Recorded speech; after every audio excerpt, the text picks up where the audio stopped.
Hey friends, you're listening to a special podcast episode recorded live at PAX8 Beyond in Denver, where the brightest minds and boldest innovators in cloud, cybersecurity, and IT services gathered to define the future of our industry.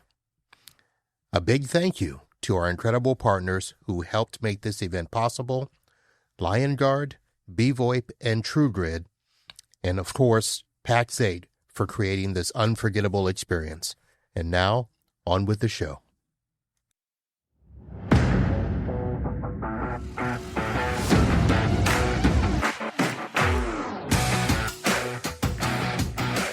Hello friends, Uncle Marv here with another episode of the IT Business Podcast, coming at you from PAX8 Beyond in Denver, Colorado, continuing on with day 2.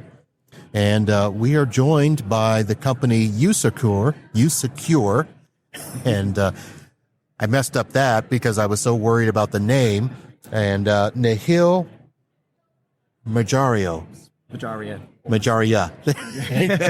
It's a tricky one. That was very so close. There it is. I was focused on that and messed up the other name there. But thank you very much for stopping by the booth here. And as you were telling me before, I'll just get it out the way up front. You guys were named Most Valuable Vendor. Yes, very, very exciting to get that award from PAX8. Yeah, very nice there. Yeah, a really good representation, I guess, of all the work that's gone in with the partnership. So yeah, really, really thrilled to get that award. All right. So that means that you had a very productive year. You were just entered into the marketplace last year. Mm-hmm. So what's the last year been like for you guys? Hectic. Yeah. A challenge. It's been very fast moving, but it's gone even better than expected. Really? PAX8 has given us very good exposure into obviously America, but also global distribution with their marketplace. So it's always quite hard to tell how quick things might grow when you launch with a new partner. Right. PAX8 have been brilliant. PAX8 have made the whole process with their partner education, the vendor education, that collaboration between those different elements really, really smooth. So yeah, it's been a very, very exciting, fast-paced year. Right, very nice. Now, most people will look at uSecure and just think of it as another awareness training platform, but you guys seem to be much more than that. Of course, you have the cyber training, the phishing, the policy management, dark web monitoring, but you have a thing that you call human risk management. Mm-hmm. Of course, everybody talked about the fact that the weakest point in cybersecurity is us. So explain to the listeners how you guys have incorporated that into your platform. Mm-hmm. Yeah, it's an important development because training and phishing is still absolutely crucial, and those are still fundamental parts of what we do. We found a few years ago it was a little bit reductive for what we do because the ways in which human beings should be monitored and should be helped is quite different now from what it was 3 or 4 years ago. There's a lot of different elements and vectors where malicious actors use them to their benefit, or compliance and legislation means that we need to be a bit more structured. So that's why we developed it beyond just training and phishing. It's about understanding the human as a whole, having a more comprehensive understanding about where their gaps are, what sort of development they need to be a layer of security, because like you say, Marv, typically it is the end user in front of the computer that's a bit neglected, right. And then all of the work you've done in your infrastructure, all the investment that you've made, almost can be made redundant by one mistake by someone who just wasn't given the education that they should have had. Okay. What are the types of things that you've incorporated that makes sure that the users are completely engaged? Because most of the time, if they know a training's coming, they're just going to listen just enough to pass it and move on. But I think from what I've heard from you guys is that you actually have more engagement from the users. So I wanted to find out, how does that happen? So the content itself is really important. People will often look for excuses not to engage with training. Like you mentioned, they'll put it off. It'll become a lower priority. We understand that we need to keep the training as short and as engaging as we possibly can. Right. So we've built all of our own video content.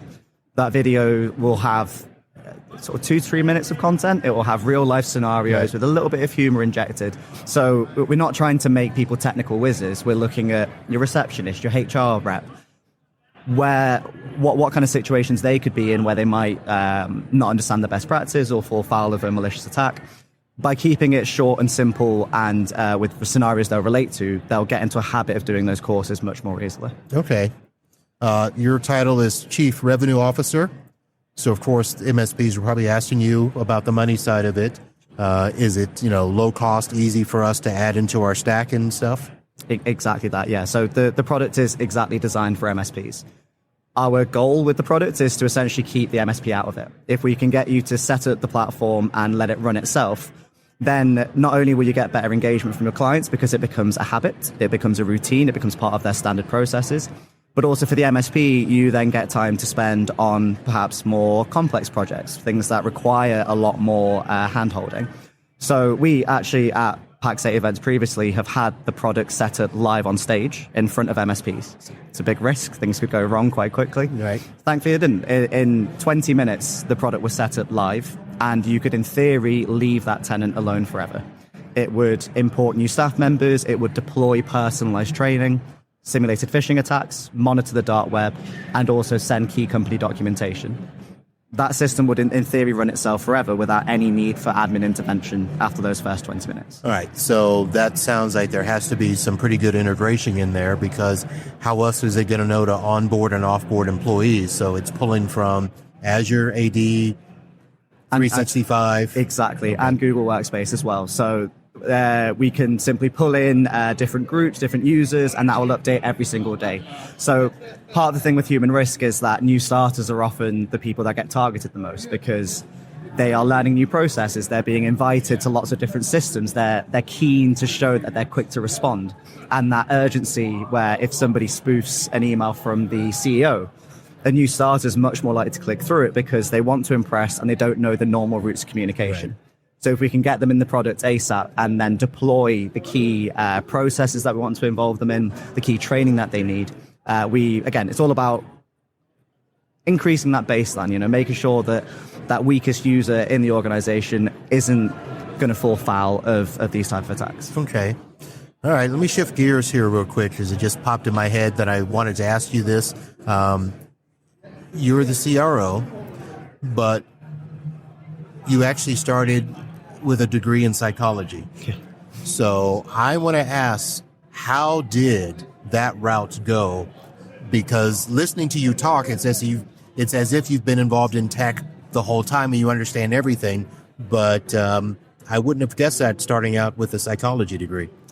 Yes, I think it's not a coincidence that I am in human risk within security. All right. So people fascinate me. What makes them tick? What makes them work? How to relate to people. I find that endlessly interesting. So, and tech obviously is growing incredibly quickly. So I've been very fortunate to find a role in an industry which is growing and that is evolving, but I can still utilize the human element of it. Okay. So much of security is around infrastructure and technology.